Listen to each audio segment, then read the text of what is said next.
Assalamualaikum warahmatullahi wabarakatuh. Pada kesempatan kali ini, perkenankan kami dari kelompok 2 untuk menyampaikan materi teori konsumsi dan pengembangan teori konsumsi. Sebelumnya, saya juga ingin mengucapkan terima kasih kepada Ibu Linda Seprilina selaku dosen mata kuliah Makro 1. Dan berikut adalah anggota dari kelompok 2 yang terdiri dari Indri Regita, yaitu saya sendiri, kemudian ada Jihan Mumtaz, Lilis Amarwati, Marcella Ferrarista, Maulidiah Tiara, serta Muhammad Amin Baihaqi. Selanjutnya kami akan langsung mempresentasikan hasil diskusi dari kelompok kami.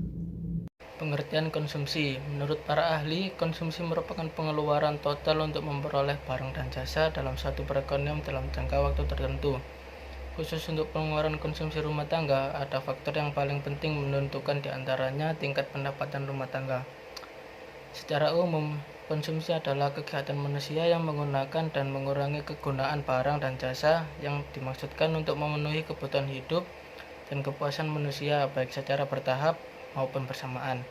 Dapat diartikan juga sebagai tindakan manusia baik secara langsung atau tidak langsung untuk menghabiskan atau mengurangi kegunaan suatu benda pada pemuasan terakhir dari kebutuhannya.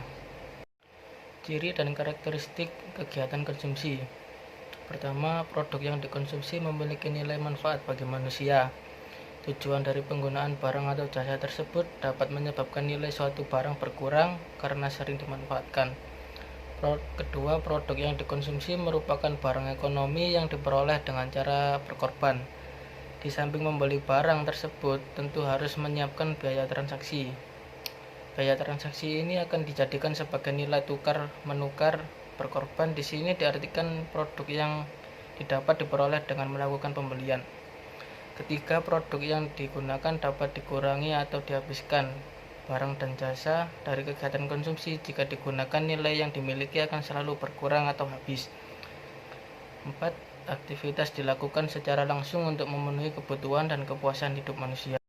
Tujuan konsumsi mengacu pada definisi konsumsi yang telah dijelaskan di awal tadi. Maka, semua kegiatan konsumsi bertujuan untuk memenuhi kebutuhan hidup manusia. Dan berikut adalah beberapa tujuan dari kegiatan konsumsi. Tujuan konsumsi yang pertama adalah pemenuhan kebutuhan jasmani dan rohani, yang artinya adalah kebutuhan fisik seperti makan, minum, berolahraga, dan lain-lain. Sedangkan kebutuhan rohani atau spiritual meliputi hiburan, ibadah, membaca buku, dan lain sebagainya. Kemudian untuk tujuan yang kedua adalah memanfaatkan nilai pakai suatu barang dalam satu waktu, artinya barang yang nilai gunanya habis pada saat yang sama saat manusia menggunakannya. Misalnya, makanan dan minuman yang berumur pendek dan harus dihabiskan secara langsung. Kemudian tujuan konsumsi yang ketiga adalah bertahap menggunakan nilai pakai barang. Artinya barang atau jasa yang nilai gunanya lama-kelamaan menurun apabila digunakan oleh manusia. Dengan kata lain, barang dan jasa ini dapat bertahan lama, seperti komputer, smartphone, meja, mobil, sepeda motor, dan lain sebagainya. Keputusan pembelian untuk konsumsi. Yang pertama adalah konsumsi penting. Jenis konsumsi ini biasanya terjadi sesekali dalam waktu yang lama dan membutuhkan usaha dalam pengambilan keputusan, karena berkurangnya pengalaman sebagai dasar pembuatan keputusan tersebut. Kemudian yang kedua ada konsumsi rutin. Konsumsi rutin adalah pembelian yang dilakukan berulang, contohnya seperti belanja dapur bulanan.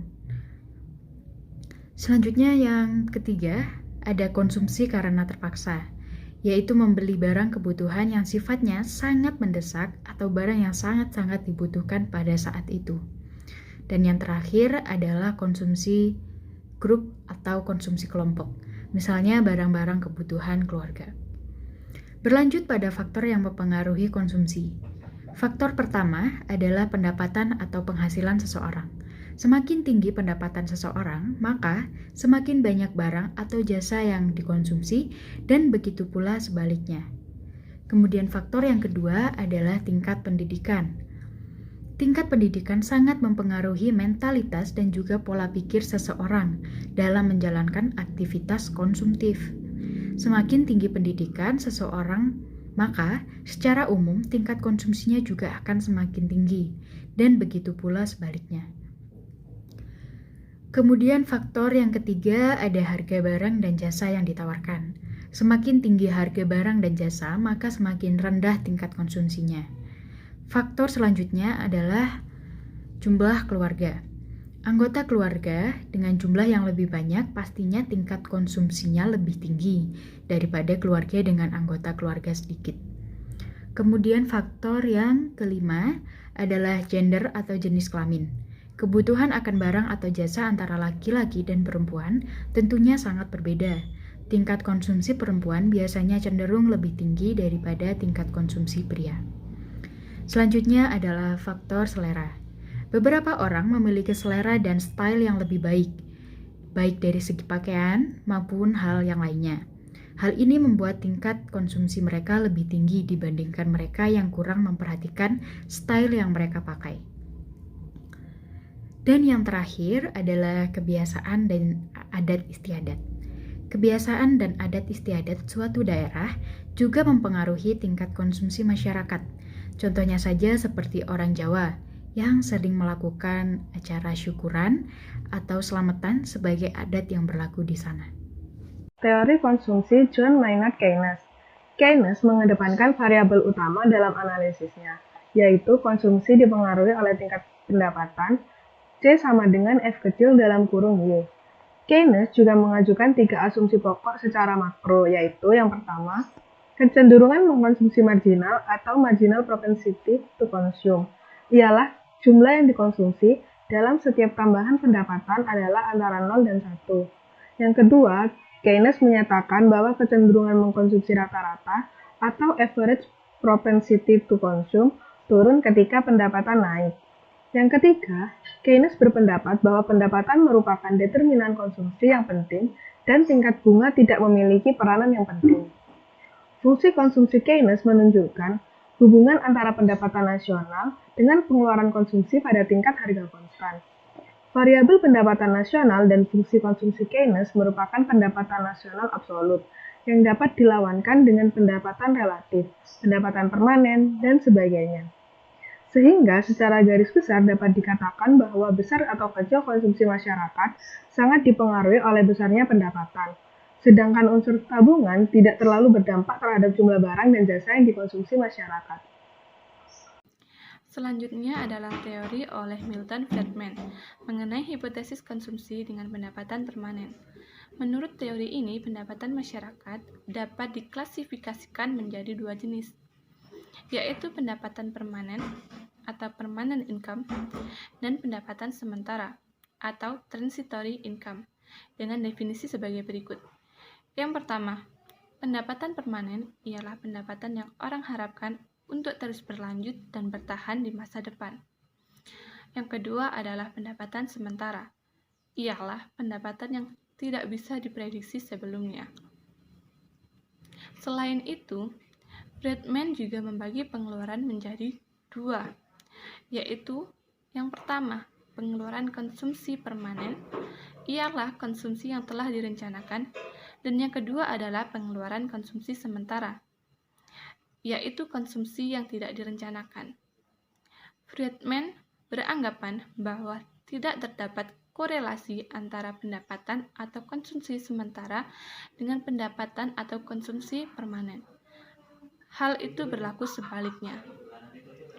Milton Friedman berpikiran bahwa pendapatan permanen akan mempengaruhi besarnya jumlah kecenderungan mengkonsumsi rata-rata masyarakat.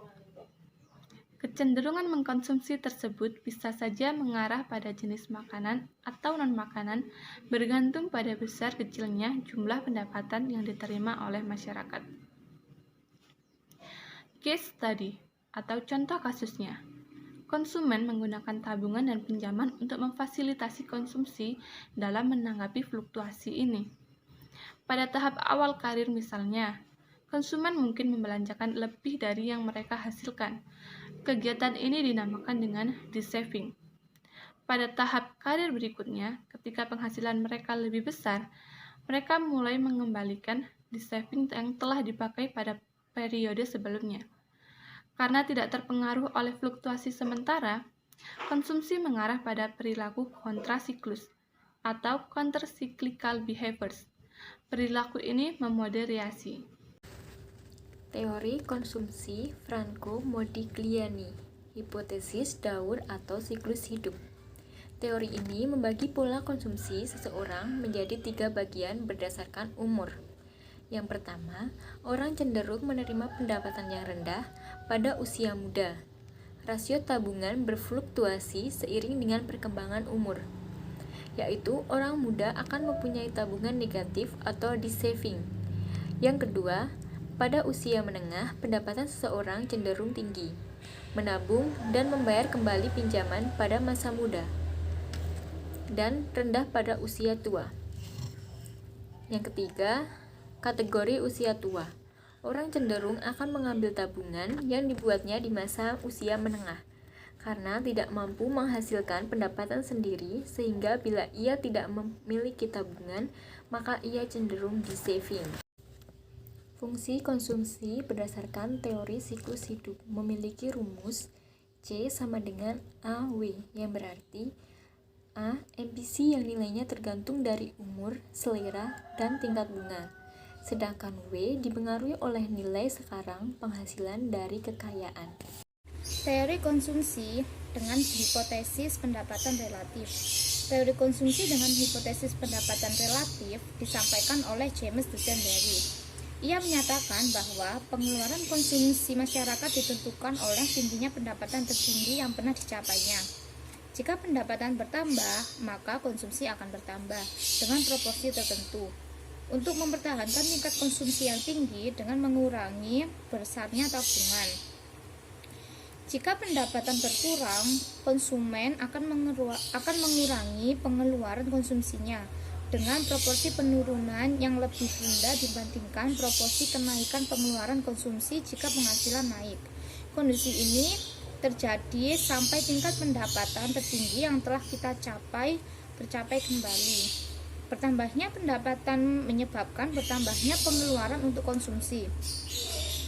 Sedangkan pertambahan tabungan tidak terlalu besar. Dalam teorinya, Dusenberry menggunakan 2 asumsi, yaitu yang pertama, konsumsi seseorang akan tergantung dari penghasilan saat ini dan penghasilan tertinggi tahun sebelumnya. Dan yang kedua, perilaku konsumsi seseorang akan tergantung pula dengan perilaku konsumsi lingkungannya. Kemungkinan berdasarkan asumsi. Pada kedua asumsi tersebut menjadi dasar Dusenberry dalam merumuskan teori konsumsi dalam jangka panjang dan jangka pendek.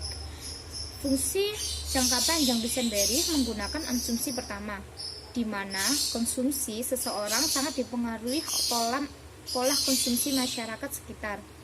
Akibatnya, dalam jangka panjang, kenaikan penghasilan masyarakat secara keseluruhan tidak akan mengubah distribusi penghasilan seluruh masyarakat. Dusenberry menggunakan asumsi kedua dalam menurunkan fungsi konsumsi jangka pendek. Menurutnya, besarnya konsumsi seseorang dipengaruhi oleh besarnya penghasilan tertinggi yang pernah diperoleh. Proporsi kenaikan pengeluaran konsumsi pada saat penghasilan naik lebih besar nilainya dibandingkan proporsi penurunan pengeluaran konsumsi pada saat penghasilan turun. Sehingga berdasarkan uraian mengenai teori konsumsi berdasarkan hipotesis relatif, dapat disimpulkan bahwa terdapat kaitan erat antara pendapatan dengan pengeluaran konsumsi masyarakat. Konsumsi masyarakat akan meningkat selaras dengan peningkatan pendapatan, di mana besarnya peningkatan konsumsi dalam proporsi tertentu. Model pilihan antar waktu diperkenalkan oleh Irving Fisher. Fisher menganalisa tentang seberapa rasional para konsumen dalam membuat pilihan antar waktu, melakukan pilihan dalam periode waktu yang berbeda. Apabila semakin banyak yang dia konsumsi saat ini, maka akan semakin sedikit yang bisa dia konsumsi di masa yang akan datang. Model ini melihat halangan-halangan yang dihadapi oleh para konsumen dan bagaimana mereka memilih antara konsumsi dan tabungan. Dalam teorinya, Fisher menjabarkan beberapa hal mengenai konsumsi tersebut.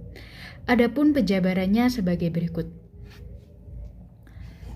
Pertama, konsumen harus memilih kombinasi di bawah garis anggaran. Kemudian yang kedua, konsumen akan memilih kombinasi konsumsi yang diinginkan di sepanjang kurva indifferent.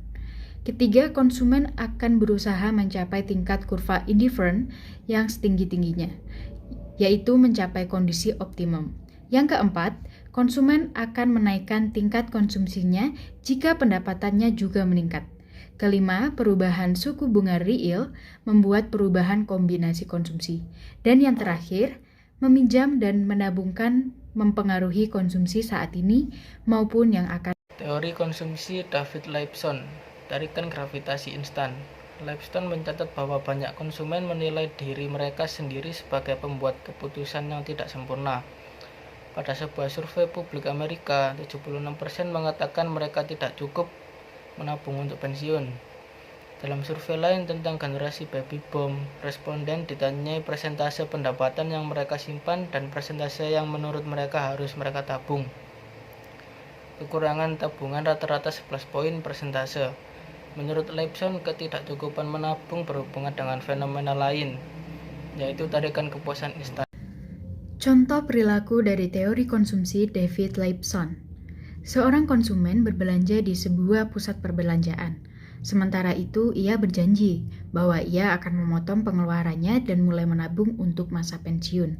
Tetapi, saat keesokan harinya ia datang lagi, egonya mengambil alih pengambilan keputusan, sehingga menjadikan janji tabungan masa pensiun tadi terlupakan. Sebelum kami mengakhiri presentasi, kami mengucapkan terima kasih sebanyak-banyaknya atas perhatian yang telah diberikan. Oleh karena itu, kami menerima segala masukan dan saran. Saya mewakili kelompok 2, saya akhiri presentasi dari kelompok kami. Wassalamualaikum warahmatullahi wabarakatuh.